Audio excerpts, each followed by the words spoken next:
Supreme court में रात 3 बजे मस्जिद पक्ष पहुंच गया। सुप्रीम कोर्ट का दरवाजा खटखटाया रात 3 बजे।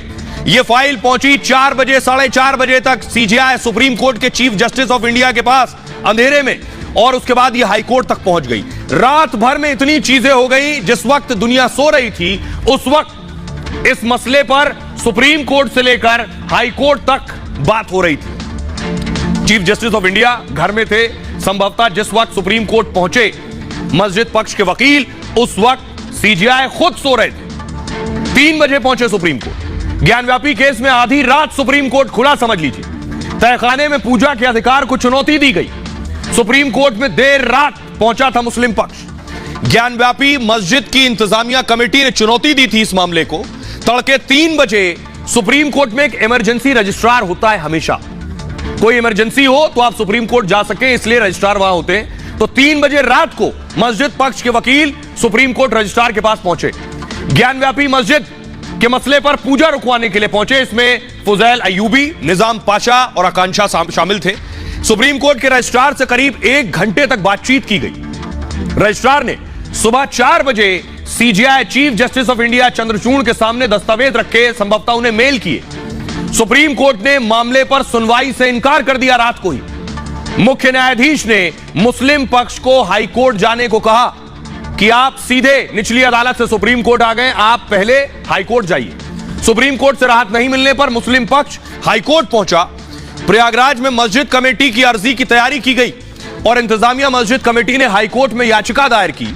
वाराणसी जिला जज के फैसले को चुनौती दी गई। इस याचिका में हाई कोर्ट में हिंदू पक्ष ने कैविएट दाखिल की है, जिसका मतलब है कि कोई भी इस मामले में फैसला हो उससे पहले हिंदू पक्ष को भी सुना जाए। आइए अब आपको सुनवाता हूं इस पर क्या कुछ कह रहे हैं वकील विष्णु शंकर जैन।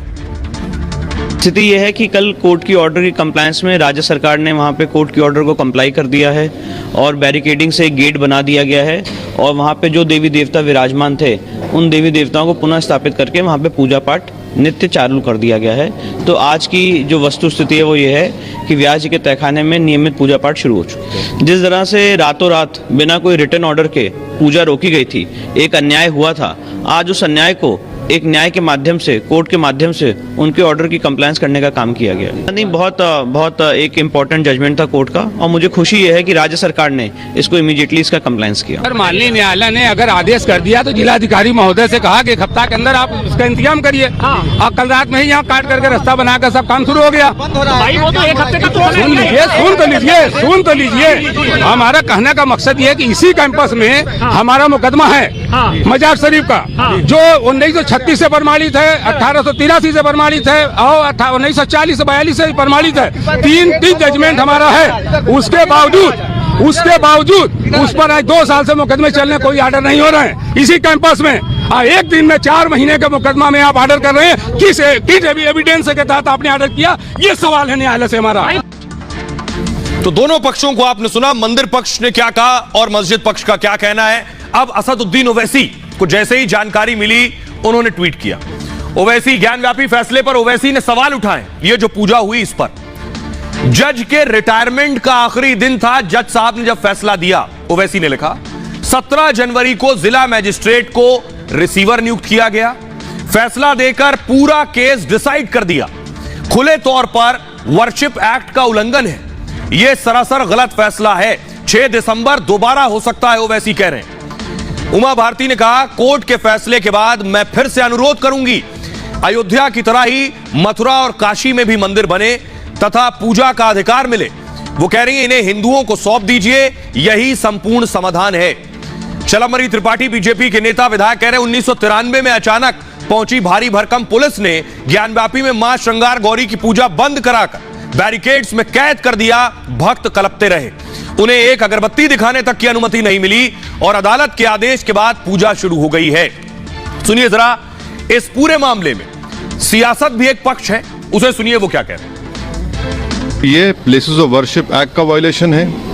भाई 30 साल के बाद आप ये काम की इजाजत दे रहे हैं, तो उनका तो एक काम था कि आप उनको 30 दिन का टाइम देते अपील के लिए। आप कहते हैं कि 7 दिन में पूरा निकाल दो, ग्रिल्स निकाल दो और आप इजाजत दे दिए। तो ये सरासर गलत फैसला है। मुलायम सिंह की सरकार ने उस समय तत्कालीन सरकार ने पूजा को रोका था और उस पूजा को पुनः न्यायालय के आदेश से शुरू हुई है और आज बड़े उत्साह से उमंग से लोग पूजा करके वापिस आ रहे थे। ये बहुत एक सुखद क्षण है। कोर्ट के ऑर्डर है, हम इस पे कोई टिप्पणी नहीं कर सकते, लेकिन हमारा ये मत है कि सुप्रीम कोर्ट के आदेशों का इंतजार करना चाहिए था और उसके बाद ही कोई फैसला लिया जाए। ये जीत इसलिए हुई है कि साक्ष्य वहाँ पर पहले से मौजूद थे और अहोभाग्य हम सभी हिंदुओं का कि हमारे महादेव का पूजन अर्चन शुरू हो गया है वहाँ पर। अब आपको सुनवाता हूं। इधर all India Muslim personal law board उसने आज बड़ी बैठक की है। ये आप देख रहे हैं all India Muslim personal law board की इस बैठक में असदुद्दीन ओवैसी भी शामिल हुए और मुस्लिम पक्ष भी एक्शन में है, कोर्ट जाने की भी तैयारी में है और पूरी कोशिश है कि जो ज्ञानवापी में पूजा शुरू हुई है उसे हर हाल में रुकवाया जाए। देखिए जरा, ज्ञानव्यापी फैसले के बाद मुस्लिम पक्ष ने आज बड़ी बैठक की है। ज्ञानव्यापी दिल्ली में ज्ञानव्यापी पर मुस्लिम संगठनों की यह बैठक हुई है। दिल्ली में all India Muslim personal law board की बैठक जिसमें ओवैसी खुद मौजूद थे। 1972 में all India Muslim personal law board की स्थापना हुई। मुस्लिम हित से जुड़े मुद्दों पर नजर रखता है all India Muslim personal law board और इस बैठक में मौलाना अरशद मदनी, महमूद मदनी शामिल हुए। साथ ही साथ जमाते इस्लामी हिंद के राष्ट्रीय उपाध्यक्ष भी बैठक में शामिल हुए। All India Muslim personal board के प्रवक्ता सैयद कासिम इलियासी और कमाल फारूकी भी मौजूद थे। असदुद्दीन ओवैसी भी दिल्ली पहुंचे। तस्वीरें मैंने आपको दिखाई। वाराणसी कोर्ट के इस फैसले पर बैठक में चर्चा हुई है और आगे कानूनी विकल्पों पर बातचीत की गई है कि आगे कैसे बढ़ा जाए और कल इस मामले में प्रेस कॉन्फ्रेंस भी हो सकती है। सुनिए जरा क्या कुछ कह रहे हैं जो all India Muslim personal law board के सदस्य हैं कमाल फारूकी, उन्हें सुनिए। अंदर से क्या कुछ बात निकल के सामने अभी कुछ ओवैसी जी भी पहुंचे थे, क्या सब पॉलिटिकल रन देने की कोशिश की जा रही है? नहीं, कोई पॉलिटिकल रन नहीं है, हम आपको कल बतलाएंगे इसको। लेकिन ओवैसी जी का पहुंचना इस मीटिंग में क्या, ओवैसी साहब मेंबर हैं सर मुस्लिम पर्सनल लॉ बोर्ड के। लेकिन कुछ लोग ये कह रहे हैं कि उसको पॉलिटिसाइज करने की कोशिश की। क्या मतलब है, अगर मुझे कोई आदमी जो है अगर पॉलिटिकल है और मुस्लिम पर्सनल लॉ बोर्ड से जुड़ा हुआ है तो अपनी आइडेंटिटी खत्म कर देगा क्या? और किस मुद्दों पर चर्चा हुई सर? और कौन सा मुद्दा हो सकता है इस वक्त? महंगाई पर तो हो नहीं सकते ना। इस वक्त तो जो मसला हमारे सामने है उसके ऊपर मुद्दा पर बात हुई है। हम कल इसमें विस्तार के साथ में डिटेल में आपके साथ में प्रेस क्लब में बात करेंगे। कौन लीडर्स मौजूद थे अंदर सर? मैंने कहा ना, तकरीबन जितनी भी मुस्लिम जमातें हैं उनके सबके मेंबर थे। अब एक बहुत बड़ी बात जो मैं आपको बताने जा रहा हूं, ये जो पूजा शुरू हुई है ये किस जगह पर हुई है? बहुत से लोगों ने सुना कि ज्ञानवापी में पूजा हो गई शुरू। यह पूजा उस जगह हुई है जहां 1993 से पहले भी पूजा होती थी।